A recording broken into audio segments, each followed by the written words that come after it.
ನಿನ್ನೆ ನಡೆದಂಥ ಅಖಿಲ ಭಾರತ ಪಂಚಮಸಾಲಿ ಪೀಠದ ಏನು ಟ್ರಸ್ಟ್ ಏನಿದೆ, ಟ್ರಸ್ಟ್ನಿಂದ ನಡೆದಂಥ ಸಭೆ ಏನಿದೆ, ಸಭೆಯ ವೇಳೆ ಅಂತ ಹೇಳಿದರೆ ಕೂಡಲ ಸಂಗಮದಲ್ಲಿರುವಂಥ ಪಂಚಮಸಾಲಿ ಪೀಠದ ಜಗದ್ಗುರುಗಳಾಗಿರುವಂಥ ಬಸವಜಯ ಮೃತ್ಯುಂಜಯ ಸ್ವಾಮಿಗಳನ್ನು ಈಗಾಗಲೇ ಕೂಡಲ ಸಂಗಮ ಪೀಠದಿಂದ ಈಗಾಗಲೇ ಉಚ್ಚಾಟನೆ ಮಾಡಿರುವಂಥದ್ದು. ಹೀಗಾಗಿ ಕೂಡಲ ಸಂಗಮ ಪೀಠದ ಆವರಣದಲ್ಲಿ ಈಗಾಗಲೇ ಸ್ಮಶಾನ ಮೌನ ಆವರಿಸಿದೆ ಅಂತಲೇ ಹೇಳ್ಬೋದು. ಸದ್ಯ ನಾನಿರುವಂಥದ್ದು ಬಾಗಲಕೋಟೆ ಜಿಲ್ಲೆಯ ಹುನಗುಂದ ತಾಲೂಕಿನ ಕೂಡಲ ಸಂಗಮದಲ್ಲಿರುವಂಥ ಪಂಚಮಸಾಲಿ ಏನು ಪೀಠ ಏನಿದೆ, ಪಂಚಮಸಾಲಿ ಪೀಠದ ಆವರಣದಲ್ಲಿರುವಂಥದ್ದು. ಸದ್ಯ ನೀವು ಪೀಠಕ್ಕೆ ನೋಡ್ತಾ ಇರ್ಬೋದು ಯಾವ ರೀತಿಯಾದಂಥ ಬೀಗವನ್ನು ಜಡಿದಿದ್ದಾರೆ ಅಂತ ಹೇಳಿ. ಸಂಪೂರ್ಣವಾಗಿ ಅಂದರೆ ಈ ಮಠಕ್ಕೆ 2 ದ್ವಾರ ಬಾಗಿಲುಗಳಿರುವಂಥದ್ದು. 2 ದ್ವಾರ ಬಾಗಿಲುಗಳನ್ನು ಕೂಡ ಈಗಾಗಲೇ ಸಂಪೂರ್ಣವಾಗಿ ಮುಚ್ಚಿ ಬೀಗವನ್ನು ಜಡಿಯಲಾಗಿದೆ. ಹೀಗಾಗಿ ಸಂಪೂರ್ಣವಾಗಿ ಮಠದ ಆವರಣದಲ್ಲಿ ಸ್ಮಶಾನ ಮೌನವೇ ಆವರಿಸಿದೆ ಅಂತಲೇ ಹೇಳ್ಬೋದು. ಮತ್ತು ಈ ಮಠದಲ್ಲಿ ಸ್ಕೂಲ್ ಕೂಡ ಇದ್ದು, ಸ್ಕೂಲ್ ಕೂಡ ಈಗಾಗಲೇ ಬೀಗವನ್ನು ಜಡಿದಿರುವ ಕಾರಣ ಸ್ಕೂಲ್ ಕೂಡ ಬಂದಾಗಿರುವಂಥದ್ದು.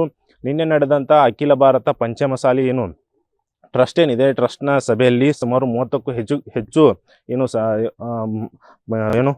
ಸಮಾಜದ ಮುಖಂಡರು ಕೂಡ ಭಾಗಿಯಾಗಿದ್ದರು. ಈ ವೇಳೆ ಏನಂತ ಹೇಳಿದರೆ ಪೀಠದ ಏನು ಸ್ವಾಮೀಜಿಗಳೇನಿದ್ದಾರೆ, ಪೀಠದ ತದ್ವಿರೋಧವಾದಂಥ ನಿಯಮಗಳನ್ನ ಗಾಳಿಗೆ ತೂರಿ ಅವರು ಹಿಂದುತ್ವ ಮತ್ತು ಏನಂತ ಹೇಳಿದರೆ ಬೇರೆ ಬೇರೆ ರಾಜಕೀಯ ಸ್ವಾಮೀಜಿಗಳಾಗಿ ಪರಿವರ್ತನೆ ಆಗ್ತಾ ಇದ್ದಾರೆ. ಆದರೆ ಸಮಾಜದ ಬಗ್ಗೆ ಅವರಿಗೆ ಕಾಳಜಿ ಇಲ್ಲ ಎಂಬ ಆರೋಪವನ್ನು ನೀಡಿ ಈಗಾಗಲೇ ಅವರನ್ನು ಪೀಠದಿಂದ ಕೂಡ ಹೊರಗೆ ಹಾಕಿರುವಂಥದ್ದು ಮತ್ತು ಅವರನ್ನು ವಜಾವನ್ನು ಕೂಡ ಮಾಡಿರುವಂಥದ್ದು. ಹೀಗಾಗಿ ಪೀಠದ ಆವರಣದಲ್ಲಿ ಸಂಪೂರ್ಣವಾಗಿ ಯಾರು ಅಂದರೆ ಭಕ್ತರು ಕೂಡ ಪೀಠಕ್ಕೆ ಸರಿಸುಮಾರಾಗಿ ಭಕ್ತರು ಕೂಡ ಪ್ರತಿದಿನ ಬರ್ತಾಯಿದ್ರು. ಆದರೆ ಸ್ವಾಮೀಜಿಗಳನ್ನ ಉಚ್ಚಾಟನೆ ಮಾಡಿ ಮತ್ತು ಪೀಠಕ್ಕೆ ಬೀಗ ಜಡಿದಿರುವ ಹಿನ್ನೆಲೆಯಲ್ಲಿ ಯಾರು ಕೂಡ ಪೀಠಕ್ಕೆ ಆಗಮಿಸ್ತಾ ಇಲ್ಲ. ಹೀಗಾಗಿ ಜೊತೆಗೆ ಏನಂತ ಹೇಳಿದರೆ ಪೀಠದ ಆವರಣದಲ್ಲಿ ಕೂಡ ಸಂಪೂರ್ಣವಾದಂಥ ಪೊಲೀಸ್ ಭದ್ರತೆಯನ್ನು ಒದಗಿಸಿದ್ದು, ಯಾವುದೇ ರೀತಿಯಾದಂಥ ಅಹಿತಕರ ಘಟನೆ ಆಗಬಾರ್ದೆಂಬ ಹಿನ್ನೆಲೆಯಲ್ಲಿ ಬಂದೋಬಸ್ತನ್ನು ಒದಗಿಸಿರುವಂಥದ್ದು.